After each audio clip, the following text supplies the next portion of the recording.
பாப்பா என்னமாமா? என்ன பண்ற? நான் இன்னைக்கு கடைக்கு பக்கத்துல வாழைப்பூ வித்து வந்தாங்களா, ஆ. 2 பூ வாங்கினேன். ம். ஒண்ணு க்ளீன் பண்ணி முடிச்சிட்டேன். இன்னொன்னு க்ளீன் பண்ண ஸ்டார்ட் பண்ணியிருக்கேன். இது எப்படி க்ளீன் பண்ணணும் தெரியுமா? இங்க வாங்க ம். காட்டுறேன். ம். பூ இந்த மாதிரி பிச்சு எடுத்துக்கணும். ம். இந்த நடுவுல இப்படி ஒரு தண்டு மாதிரி இருக்கும். ம். இதுவும் இந்த ஒயிட் கலர்ல ஒண்ணு இருக்கும். இதையும் எடுத்து இப்படி போட்டோம்னா முடிஞ்சது. ம். அவ்வளவுதான். நீ க்ளீன் பண்றதெல்லாம் சரிதான். ம். இது எனக்கு பிடிக்காதுன்னு உனக்கு தெரியாதா? பிடிக்காதுன்னா இது உடம்புக்கு எவ்வளவு நல்லதுன்னு தெரியுமா? வாழைப்பூ சாப்பிட்டா வயித்துல இருக்க புண் ஆறும், அவ்வளோ சத்து.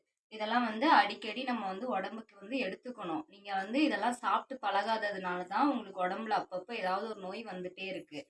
நான்லாம் இது கல்யாணத்துக்கு அப்புறம் ஒரு டைம் கூட இன்னும் சாப்பிடல. இன்னைக்கு தான் வாங்கியிருக்கேன். கல்யாணத்துக்கு முன்னாடி எங்க அம்மா அடிக்கடி செஞ்சு தருவாங்க. நீங்கெல்லாம் இது சாப்பிடாததுனால தான் இப்போ நோயோட இருக்கீங்க. இது நல்லா சாப்பிடுங்க. உடம்பு சூப்பரா இருக்கும். இந்த வீடியோ பிடிச்சிருந்தா லைக் பண்ணுங்க. பாய்.